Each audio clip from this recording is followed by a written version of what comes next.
What's going on, everybody? It is that time again. The Sooners Illustrated Podcast, episode 145 on this Thursday, January 16th, 2025. Josh Callaway, Collin Kennedy with you on a Thursday, loaded Thursday program for you today. Oklahoma's defensive coordinator search still ongoing. Been almost 3 weeks since Zach Alley left. Still waiting to see who's going to fill that void. Collin and I will talk about the rumors, what's taking so long, the possible candidates. We'll get into all the latest with Oklahoma's defensive coordinator search on the show today. We'll also do some transfer portal. Is Oklahoma done in this window? Is there still something else hanging out there? Did they do enough? We'll discuss that as well. And Collin was in San Antonio all last week, the All-American Bowl. We'll recap his week down there, all the latest recruiting notes that pertain to OU targets and commits, whatever that Collin's got for us after his week in San Antonio. We'll get into that as well. So a loaded Thursday show for you. But Collin, let's get into defensive coordinator search first.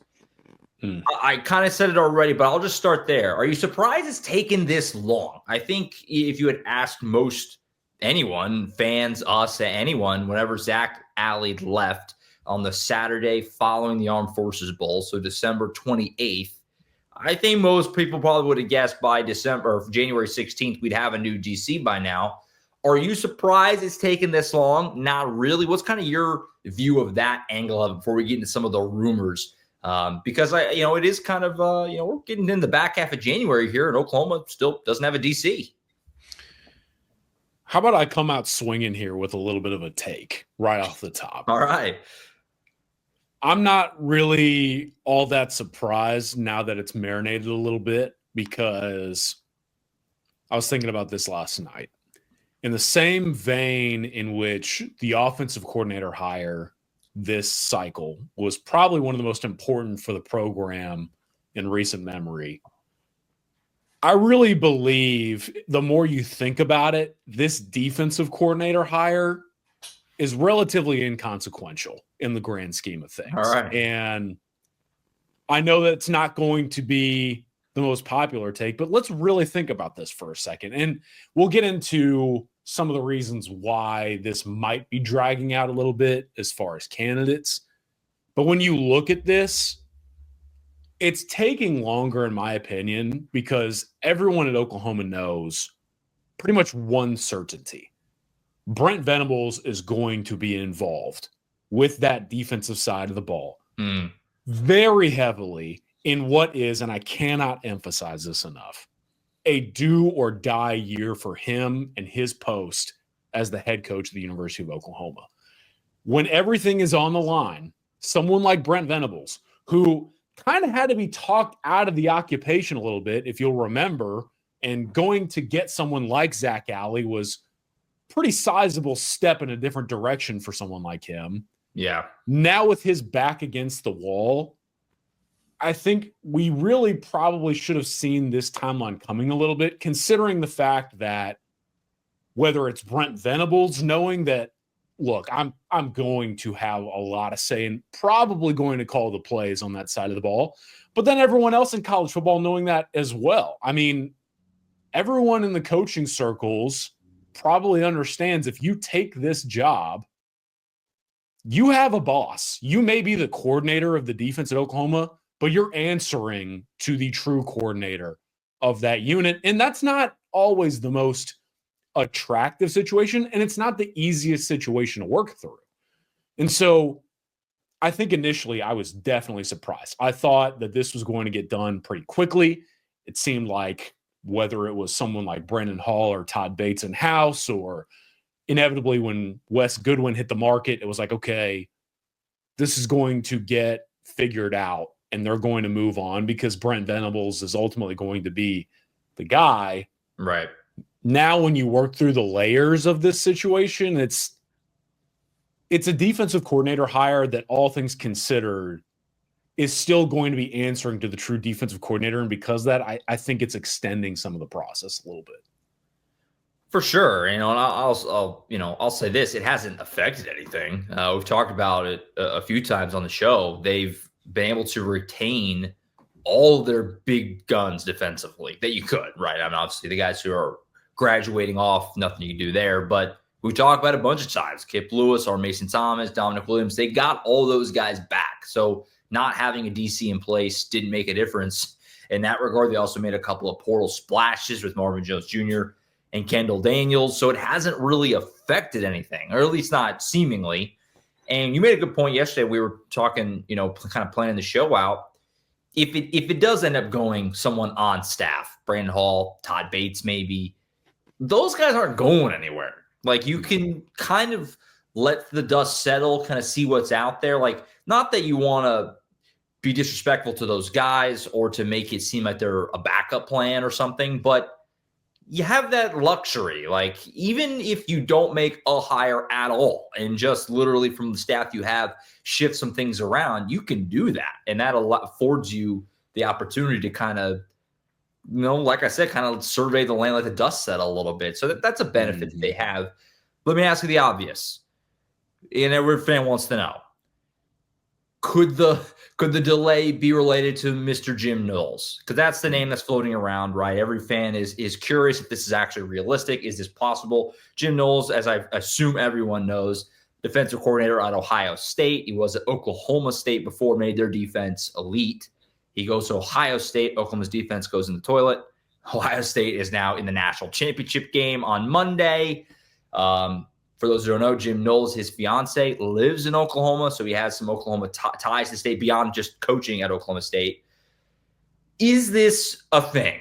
I guess is the best way I'm going to ask it. Is this actually a possibility? Do you buy it? What is your sense of the Jim Knowles aspect of this? Because, it's a name that just keeps coming up, and I think I'm guilty of it. I think fans are the same way. Like, is this something that can actually happen? What's your view of that? Yeah, this storyline is going to age me another 10 years. And it's really cool, too, just a quick aside. Like, we're at a point right now where if you say anything, somehow, some way, you're going to be painted as saying it's 100% happening or it's 100% not happening. And for someone like me, whose entire stance is like, hey, maybe we don't know everything yet, so let's all just take a breath. Sure. It's so sick, dude, because then I just get called an idiot and whatever else. And I don't know, it's so fun covering this team, dude. You mentioned the who and kind of the what. So let's kind of get into the why and the how and the when. I think that's the important part of this process. So I think when you look at this on paper, especially like if you are in the Ohio State fan base or a casual college football fan, this makes no sense, like at all. It makes zero sense. Yeah. And I think that side of the story is important to consider, because when you break this down, Jim Knowles is one of the top 3 highest paid assistant coaches in college football. Right. He makes a really pretty penny, and he currently is coordinating a defense at Ohio State that, for everything we know, is part of the highest paid roster in our sport. Pretty sick gig. But when you take that even further, and I don't want to go into the full details of some of these situations because it's not my beat, but just doing my research. Like Jim Knowles at Ohio State, his setup, from what I've been able to gather, is awesome. There's a story I was told where earlier this season, following the game against Oregon, very early on in the year, there were conversations in-house at Ohio State about what the Buckeyes wanted to do on that side of the ball, what maybe personnel groupings, formations, for lack of better terms, what they wanted to accomplish. And ultimately, from what I was told, those conversations fell in Jim Knowles' favor, and it kind of reestablished or reaffirmed his authority over the defensive side of the ball at Ohio State, a place like Ohio State. So what I'm trying to tell you is Jim Knowles is like the head coach of the defense for one of the best programs in college football. But on top of that, he's making top dollar. I don't think he has to put a ton into the recruiting side of it either. Now, he can, but because of the setup there at Ohio State, he's all about making sure that unit is ready to go. And I think that for someone at his age, that's a pretty favorable opportunity. So why would he look at Oklahoma? Well, like you mentioned, the rumor is his new fiance lives in Oklahoma, and from what the word is, she prefers not to go to Columbus. Now, I don't know her name. I don't know where she lives. I don't really care to know because that's not my place. It's not my situation. Right. But that's the buzz. I think this is where you get into that tricky evaluation of this, because on one hand, you have the personal ties, and on the other hand, you have the professional ties. The personal stuff is very real. And I think for someone in Jim Knowles' position, and again, I go back to the age thing as well, do you look at this as an opportunity to almost do like what Tom Allen just did, going from Penn State to Clemson and getting closer to family? I don't know if you've seen the video that was just released about Tom Allen talking about his family and the difficulties of coaching. It was a very powerful message. Maybe that's part of this for Jim Knowles. It's maybe an opportunity to go get a job that is attractive, well, that will probably pay him well, but put him closer to family and maybe help him have one more go around before heading off into the sunset as one of the sport's best. But the counter to that would be, number one, college coaches are forced to do stuff like this all the time. I told someone on the board last night, like Matt Wells, who is an all-time great guy. Matt Wells, when he was working at Oklahoma, had to work at OU away from his family. Yeah. And Matt Wells is one of several.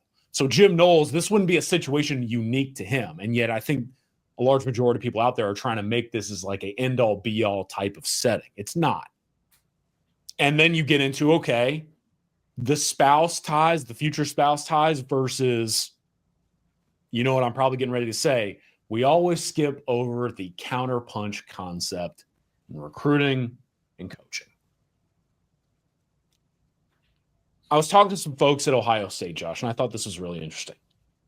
A lot of folks out there in Columbus, like, don't even really know this is a thing, quote unquote. Right. A lot of them were like, right, what?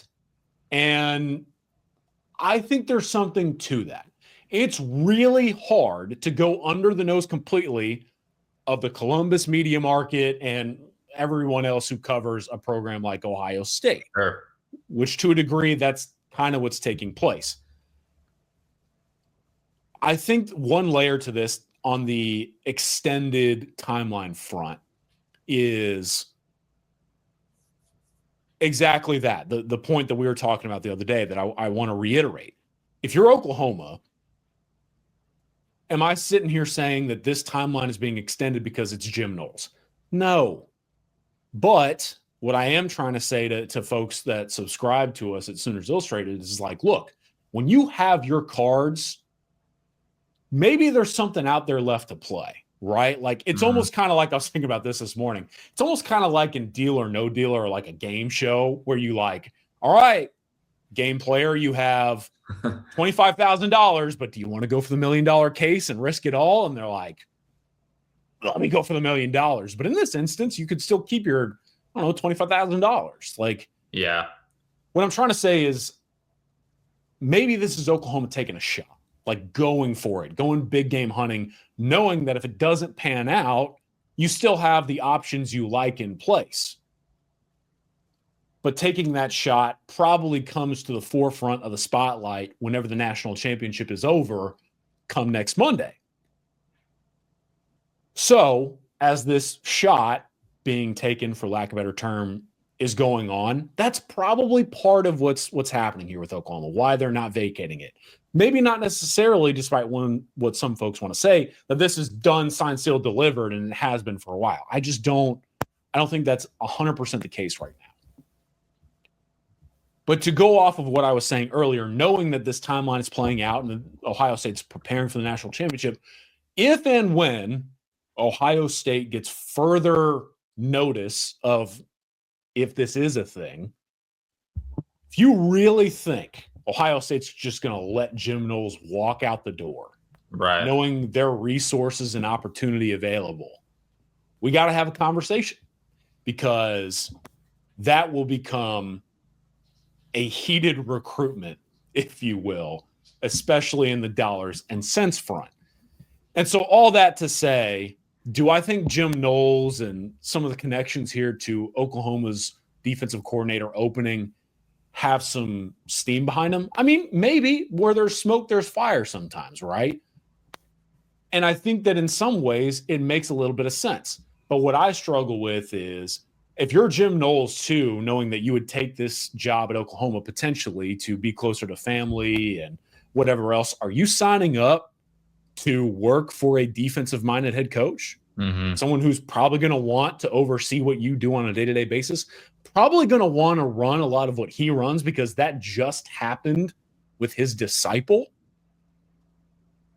And are you risking it all in that situation, knowing you can't bring any assistant coaches? You probably are going to be limited to a couple of off-field analyst hires. You're going to do all this knowing that you might be out of a job in a year?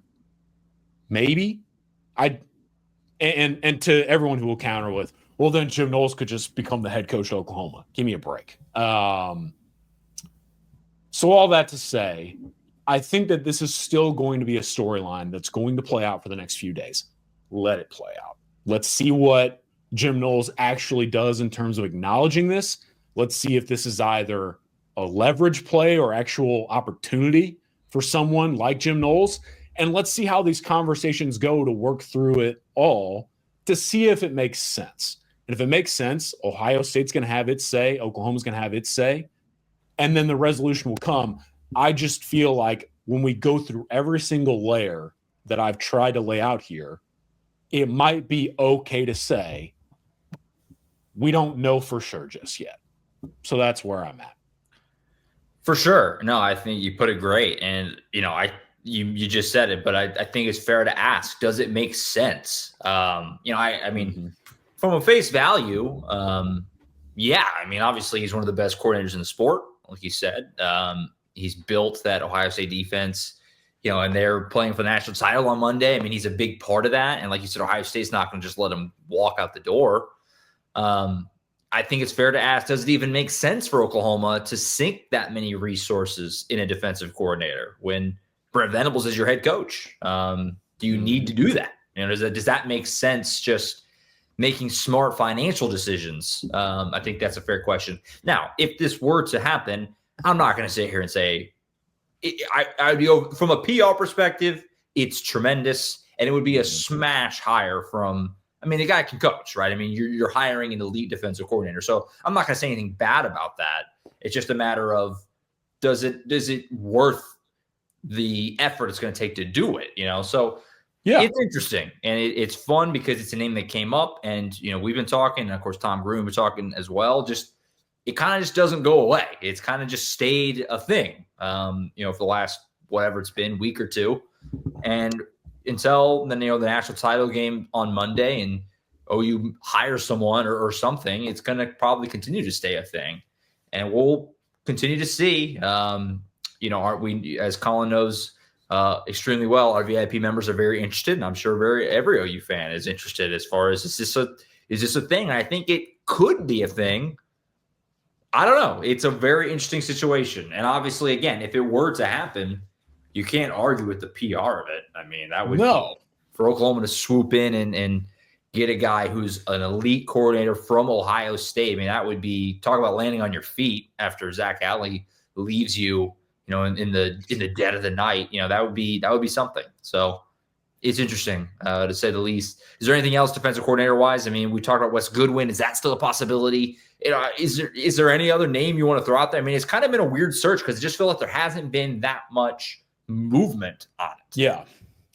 I think there's 2 points that you made that kind of intertwined that I really want to reiterate that is just some food for thought. Like the money spent, if they went and got Jim Knowles, and again, I want to reiterate, I'm not saying that it's definitely not happening or it definitely is. It could go either way. And I will be, if they do pull it off, which is a big if, they pull it off, man, I would be very impressed. But at the same time, the point you made earlier, Josh, I think it's something to consider. Oklahoma's roster retention to this point, with what was probably one of its best defenses in years, has been wildly impressive. That's without a quote-unquote leader of that side of the ball in place. Why do we think that is? Why do we think that is? Is it because the leader, the actual leader of the defense at Oklahoma is still there? And if he is, how does that impact an external candidate? And or if roster retention and talent acquisition is truly the name of the game, I really believe that what you brought up should really be considered. Is it worth hiring someone at premium dollar? Because he will have to probably become the highest paid coordinator in college football. Yeah. Is it worth spending that money for someone who would be working under another defensive coordinator when you could easily just pivot to, okay, we're going to spend that money on what is ultimately the bloodline of this sport, talent retention and acquisition? Because we're getting ready for our next topic. The spring portal window will be here before you know it. Allocation of resources is crucial in college football, and this whole situation, it's going to put Oklahoma to the test. It's interesting. I will continue to stay on top of it as the defensive coordinator search continues onward. Become a VIP subscriber, Sooners Illustrated, Oklahoma.247sports.com. Continue to provide updates there as we wait and see what Oklahoma elects to do here with their open defensive coordinator vacancy and also linebackers coach, maybe one and the same, how they kind of handle all that on the defensive staff. Elsewhere, let's do a little portal. So Oklahoma, has not made any additions in the portal, I should say, in a little over a week now since John Locke, the Louisiana Tech tight end, came aboard. We talked about him on the Monday show with Tom and James. Collin, I'll start with the obvious question. Is there anything left for OU in the portal in this window? We've talked about defensive tackle and cornerback a little bit. Some of the names we brought up have since landed other places.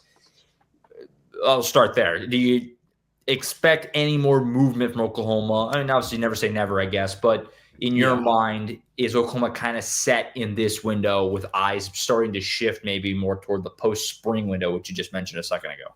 Yeah, I think so. And exactly like you said, you never say never with this kind of stuff. I mean, I'm sending out a couple of texts right now about a couple of guys that are going in the portal, but at the same time, just talking to some folks and seeing what the buzz is out there, it kind of feels like up next for Oklahoma will be that spring portal window. Now, as far as what remains either currently or going into that next window, corner, defensive tackle, and I still feel like linebackers is probably worth exploring.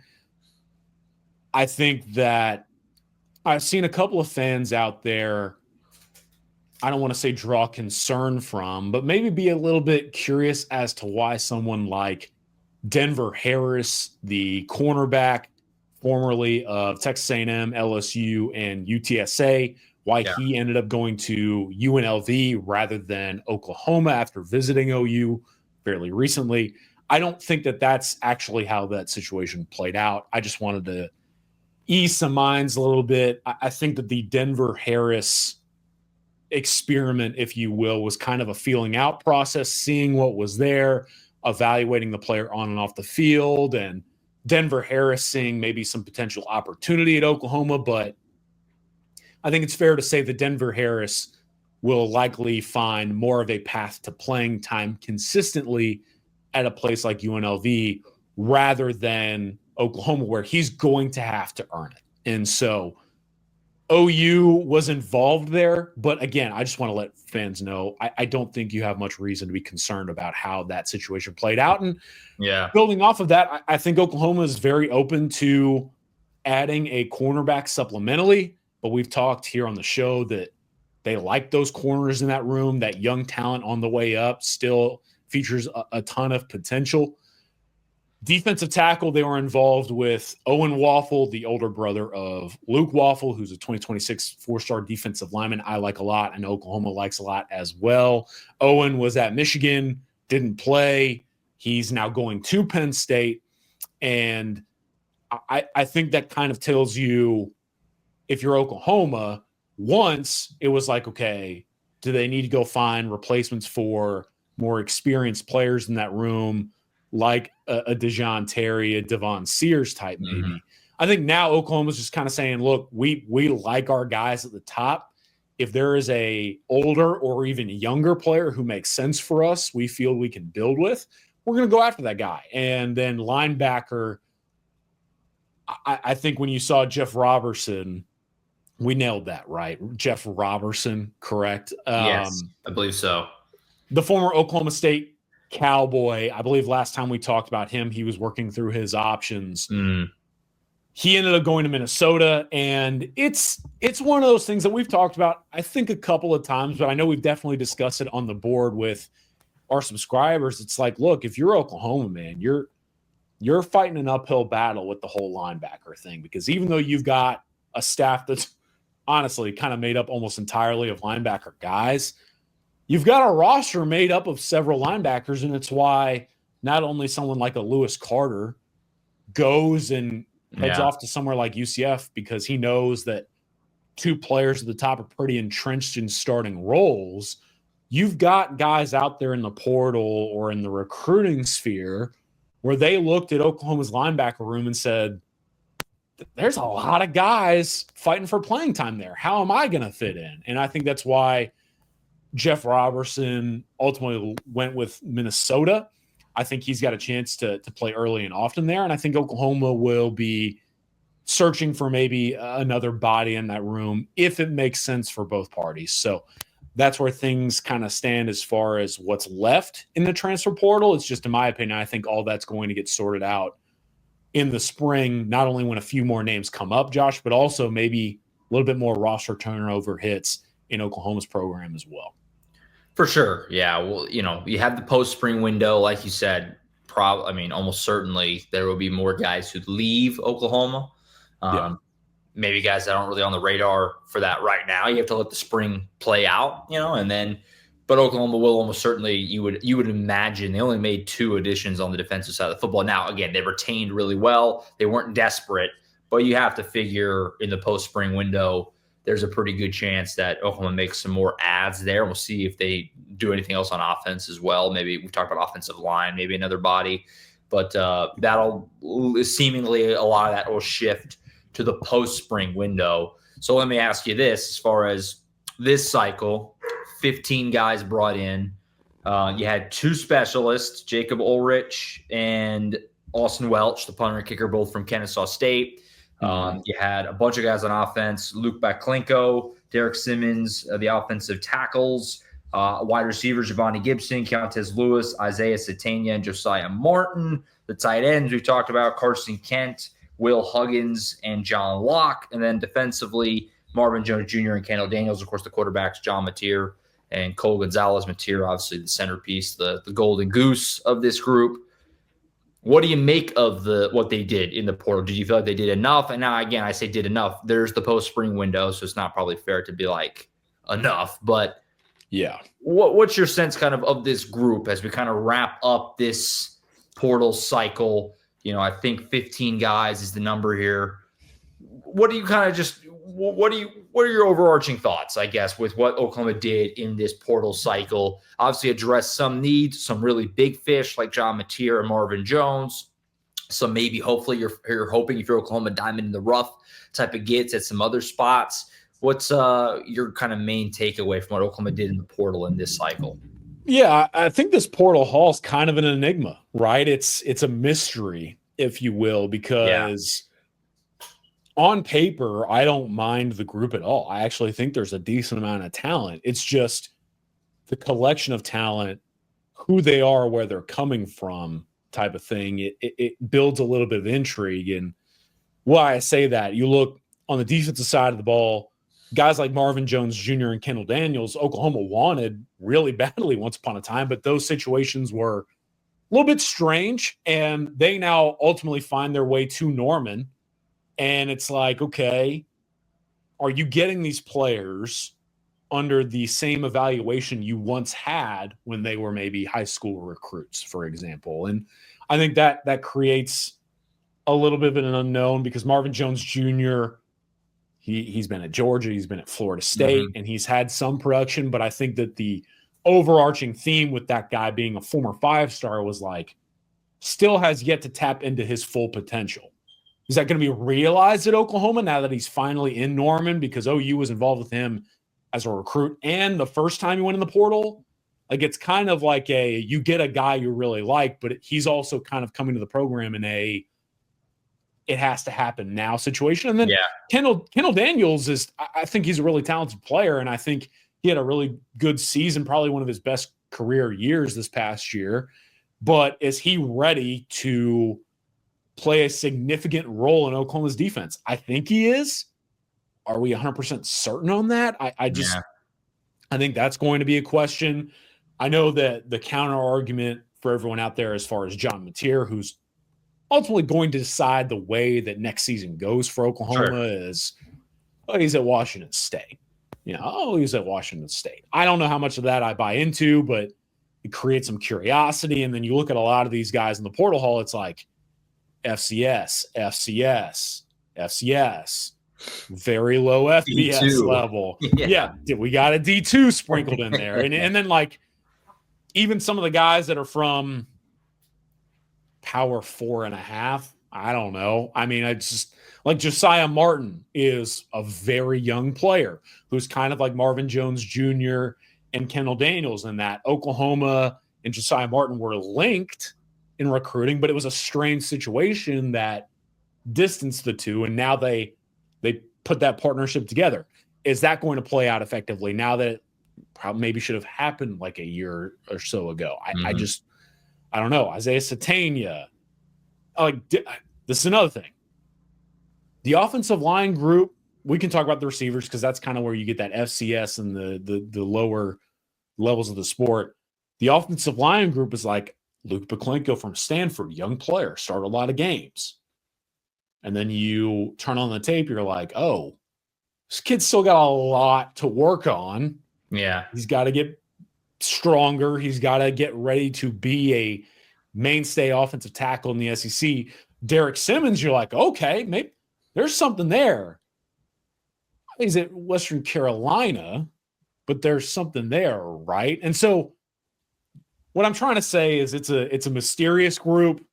It's a sizable haul, but when you're adding it up, I don't know what the sum is. I don't know what you can truly quantify from this core, especially knowing that they are all transitioning pretty much into a level that they have not seen before in what is the SEC. It's fascinating. I'm curious for your take on this as well.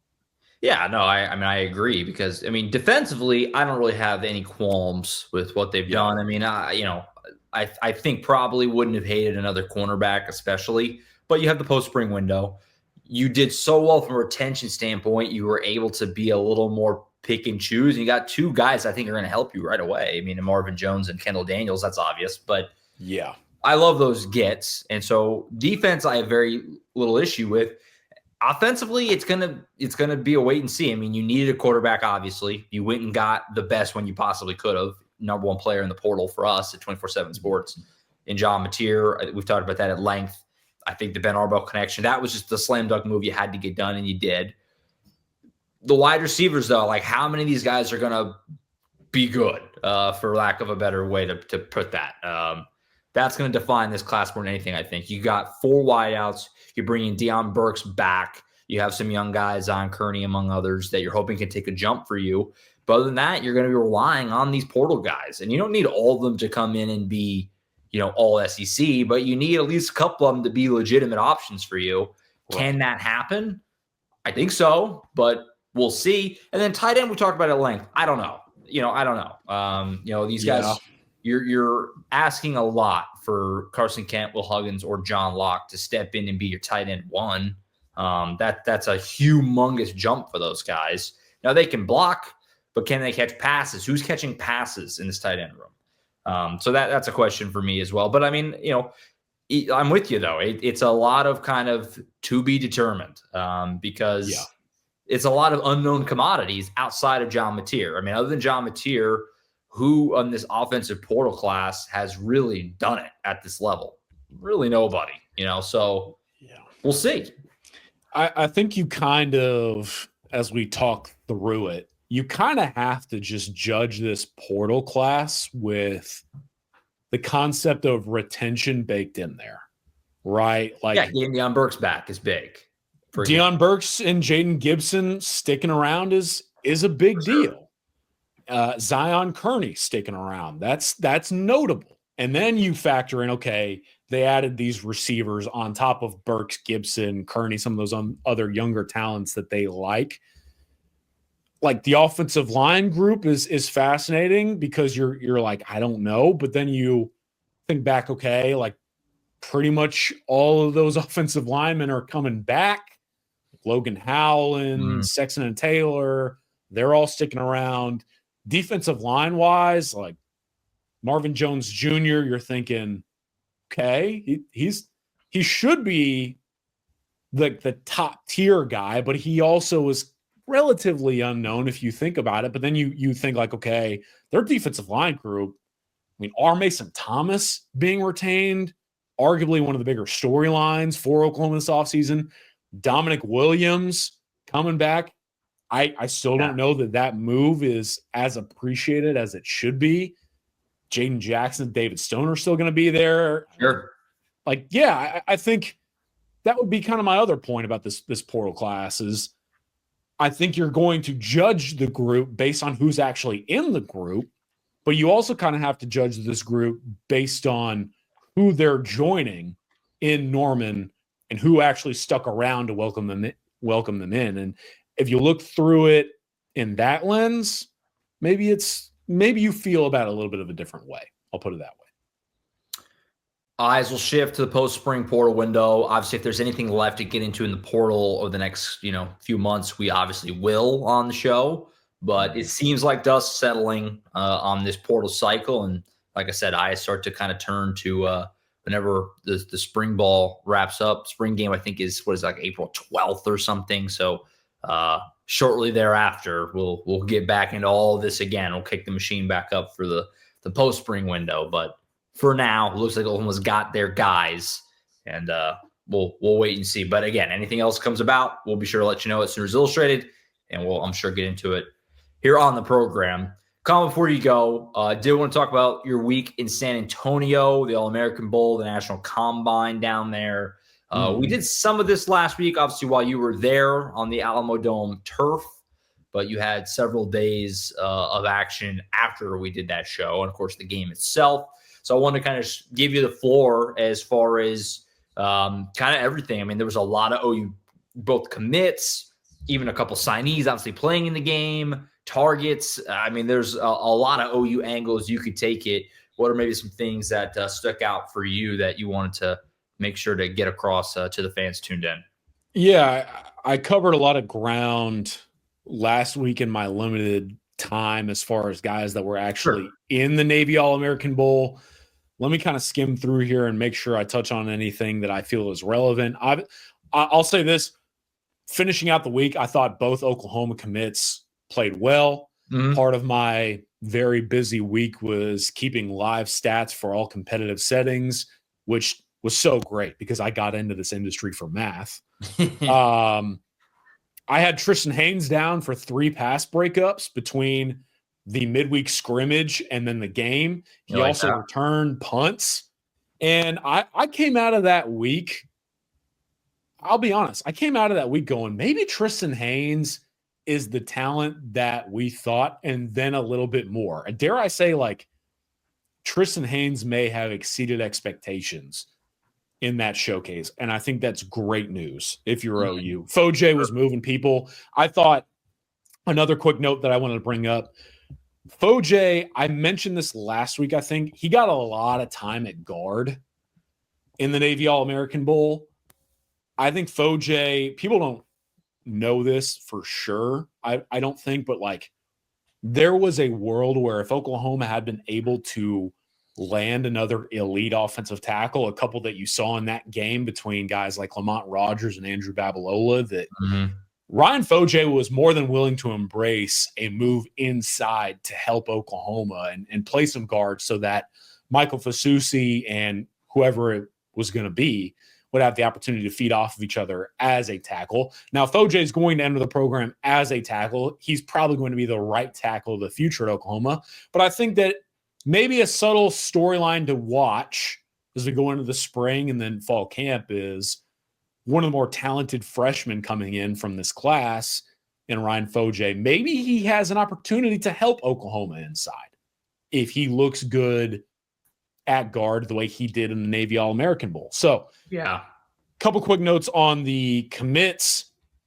I talked about Felix Ojo a little bit last week, talking to some folks a little bit more. Again, like the way that Michael Fasusi was Oklahoma's top targeted offensive tackle, and kind of feels like every single year OU sinks its teeth into its top tackle target and really sells out for that guy and then works through the rest in terms of some solid evaluations and things like that. Ojo is OU's top target at tackle, but the same can be said for several other programs. And just kind of working through some things and talking to Felix, it kind of sounds like Oklahoma, Texas A&M are getting ready to go after it. But also Ohio State's very heavily in the mix here. I think Alabama's involved, SMU and Ole Miss, and those are two programs not to be messed with, especially considering what they are willing to do. I don't think I brought this guy up last week. James Carrington, the Bishop Gorman defensive lineman in the 2026 cycle. I can't remember if I talked about him or not, but thought it was interesting. He kind of mentioned that right now he probably has a little bit of a top two going, and that top two is Oklahoma and Texas A&M.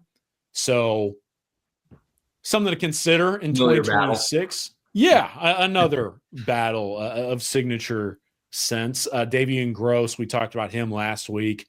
Jordan Clay, I talked about him last week. Jordan Edmonds, I talked a little bit, and Bo Bentley. So that takes me to the National Combine, which, for those who don't know, during the week of the All-American Bowl, which is now the Navy All-American Bowl, you have the game itself, but the event partners invite like hundreds of recruits across the country to San Antonio that are in the underclassmen classes, so junior down, to go through a combine workout and then competitive settings. And so there was, again, more talent there. It's usually one of the best opportunities we have to evaluate rising talent. For the second consecutive year, by my count, Oklahoma quarterback commit Jaden O'Neal was there. So I thought it was kind of interesting. You had OU's quarterback commit competing. You had a guy that I think is still relatively connected to Oklahoma and Bo Bentley playing in the game. Jaden O'Neal, it was great talking to him. And I thought it was cool. Like, Jaden O'Neal, I wasn't sure if he was going to remember what I looked like. Turned around, tapped me up, was like, "What's up, man? How are you doing?" And we talked for a while, and maybe someone will ask, like, "Hey, why wasn't Jaden O'Neal playing in the game if someone like Bo Bentley was playing in the game?" Well, Jaden not only had a lot of stuff going on, but we talked about it a little bit. He had some travel issues caused by the fires in California. Thinking about everybody out there on the West Coast. That's awful stuff. It's scary stuff. He had mentioned that he had a little bit of a flight delay and things of that nature coming out from California into San Antonio. He said, luckily, no one in his family has been impacted by the wildfires. But if you're out there and you have been impacted, we're thinking about you and continuing to pray for you as we hope that everyone, especially the first responders fighting those fires, is working through that terrible stretch. Sure. Jaden O'Neal was good yet again. But we really didn't talk much football. We kind of just talked everything that was going on out there. And then he asked me how I was doing, how my wife was doing, how work's going. I was like, I feel like I'm talking to someone 2 times his age. He then went out and competed again, and he was named one of our top performers at 24/7 Sports. Really the only quarterback that superseded him in the event is our number 1 player in 2026, Faison Brandon. And just a quick aside, folks, if you want to know what Oklahoma's going up against in the SEC recruiting-wise, Josh Heupel, Tennessee, they've got one of those special talents I've seen in a long time at quarterback in Faison Brandon. I I know it was just T-shirts and shorts, but like you can tell. Dude, yeah. When he walked out, I was like, this is our number one player, man. Like, show me something. His first throw, I went, never mind. I'm good. Stud. And an awesome kid, too. So, Faison Brandon, Jaden O'Neal kind of giving you a glimpse into the future of the SEC at the quarterback position. Encourage folks to go check both of those players out. A couple other things, though, as far as the combine. Getting to talk about a player that I really like and another great guy, too. Jaden Warren is a 2026 wide receiver, 4-star wideout out of Iowa Colony High School in the greater Houston, Texas area. I've liked this player for a long time, but I've never had the chance to actually meet him in person. Mm-hmm. Probably one of my favorite moments was getting to sit down in the check-in room with him for about 15, 20 minutes. Here's what I want to lead off with Jaden Warren. Did not know this until he brought it up. Jaden Warren is related to none other than Kyler Murray. And I was like, what? He was like, yeah. He was like, I went and watched Kyler play when he was at Oklahoma when I was a kid. I went to one of Kyler's camps when I was a kid. And from what we were talking about off the record, just kind of chopping it up, it sounds like he and Kyler have interacted before. Kyler's helped him out a little bit, given some advice. So there's a relationship there. But long story short, Jaden Warren, it makes sense as to why Oklahoma should go after this guy. And he delivered. I think he's number 146 overall for us in the country in 2026. Really good football player. And I told him, I was like, you better look like it. And then he won, I think, every single rep on the day. Yeah. And got invited to next year's Navy All-American Bowl. So congrats to him. He's a great guy. Oklahoma's very heavily involved. I'll have more on him coming up on the site soon. But Jaden Warren, I believe, is more than a name to know. Not only the talent level, but the subtle connection to the program. And it sounds like he has a lot of interest in Oklahoma. Gus Corsair is a 2027 offensive lineman that you and I saw at camp over the summer. Mm-hmm. He's out of Kansas. I believe he worked out primarily at tackle and guard over the summer when he came to Norman, but we chopped it up for a long time. He acknowledged that he wants to play center and embraces a move to center at the next level. He holds offers from Kansas and Iowa State right now, but again, he's a 2027 recruit. Oklahoma is very heavily involved here. Like, Oklahoma is high on this player, as is, to reiterate the talent we're dealing with here, Tennessee and Nebraska. Those are two programs I'm going to trust the eval on. So Gus Corsair, that I would say those 5 schools are the most notable surrounding him currently. I think Oklahoma, it's only probably a matter of time before he gets his offer from OU, and I think he'll be visiting soon. Wanted to tell a quick story here. Last spring, maybe around this time of year, maybe even winter workouts, I went to Cedar Hill High School in Cedar Hill, Texas. And Cedar Hill was kind of on the come up again. I mean, they're one of the most proud programs in the state of Texas. They just had a wave of talent coming up that I had heard about. And one of the coaches there, Coach Musgrove, great guy, he was like, yeah, man, we got some 2027s and 2028s that I think are going to be really good, but I really want like your thoughts on them just to make sure that we're seeing them in the same light. I was like, yeah, sure.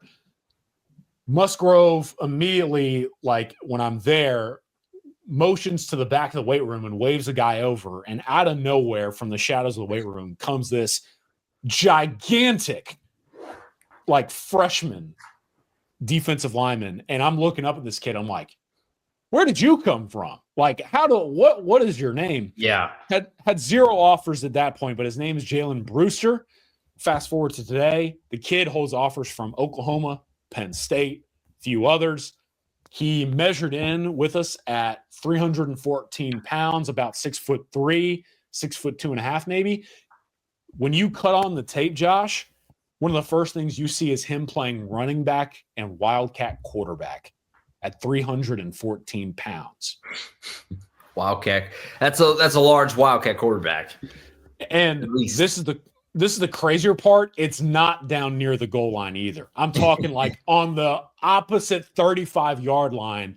They're saying, all right, Jalen, take the snap and go. And he's got some burst to him. I was like, what is going on here? He is very high on Oklahoma. I think this is going to be a defensive tackle in 2027 that OU gets involved with heavily. They're going to prioritize him. And then a couple other quick notes to close us out. Caden Buchanan out in Tennessee. We know I love talking about Tennessee recruits when I can. He's a big dude. I think he was like 6'4", 330 for us at check-in. He said he's hearing from Oklahoma going from 2027 to 2028. Creed Barrett from Washington, Oklahoma, the quarterback. He has an SMU offer. I think he's starting to hear from Oklahoma and Oklahoma State. Really fun player, talented young player. And then David Thomas out of Stillwater, Oklahoma, 2028 kid. He's a receiver. He is starting to hear from Oklahoma a little bit, and I believe he holds offers from Arkansas and Oklahoma State maybe already. So another young, talented player. Again, one of the best events of the year is the National Combine because we get to see a lot of these rising talents before they really explode. And so a few names to know on the Oklahoma front coming out of the week. Loaded week. Collin was very busy. Already had a lot of intel and content on the site. More to come at Oklahoma247sports.com. Collin's been absolutely all over it. And next week, we will get into more before Junior Day. Next weekend in Norman, which is a big visit weekend for Oklahoma. The first one really of 2025 of the year, calendar year. And so we'll get into that next week on the show, so keep an eye out for that. That'll probably be next Wednesday. We're going to probably do that show next week, but keep your eyes peeled. Somewhere around there is where we're going to shoot for. I think that's it. Great show. Had a lot to cover. I think we pretty much got through everything. I hope so. We'll be back on Monday with James and Tom. We'll recap the latest on the basketball front. Not good. And, of course, everything else going on the football side. Continue our stats report series. That'll be on Monday. And then Collin will rejoin me later next week to get into some more recruiting stuff. Like I said, preview Junior Day weekend, things like that later on next week. CK, I appreciate you. It's been a busy last couple of weeks for you, myself, more to come, obviously. But we press on. Appreciate you, sir. We press on. Hope everyone out there joins us at SoonersIllustrated.com. I think 30% off a membership is available now. And it's good to have high school recruiting talk back. Mm-hmm. To be honest with you. I enjoy this. It was good seeing guys that aren't in the portal, don't necessarily have agent representation yet. Nothing against agents, just nice to actually talk to somebody one-on-one. And I'm looking forward to it. We press on. We're coming up on camp season, coming up on Junior Day. I'm already mapping out travel for the next few months as we get into Under Armour Combine sessions and all that. We're going to have a lot more recruiting talk coming up, and then spring ball will be here before you know. So excited for it all. It'll be spring before you know it. Then we'll be at the camps in Everest before you know it, and we'll be media days. Then it'll be the new season. We're scooting through January already, so we move on. Hey, real quick before we get out of here, and folks drop in the comments. You got a national title pick or any takes real quick on the national championship game? Should be a good one. I mean, it feels like if Ohio State plays to their top ability, their best is better than anybody else's best. So that I'll lean with the Buckeyes, but Notre Dame's been playing good ball, so I wouldn't shock me. But I think Ohio State probably is just simply the best team in America when it's all clicking. So I think the Buckeyes probably get the job done on Monday. What about you? Can't wait to watch Oklahoma's next defensive coordinator, Callaway, and win it for the Buckeyes before he ships off to Norman, right? Wink, wink. Maybe. No, it should be a fun game. Should be a fun game. And shout out the expanded playoff. These two teams, Notre Dame and Ohio State, both would not have made a 14 playoff just a year ago. And now they're playing for the whole thing. It did its job. Year one, it did its job. I feel like we have the two best teams, and hopefully we get a great game on Monday. It's going to be fun.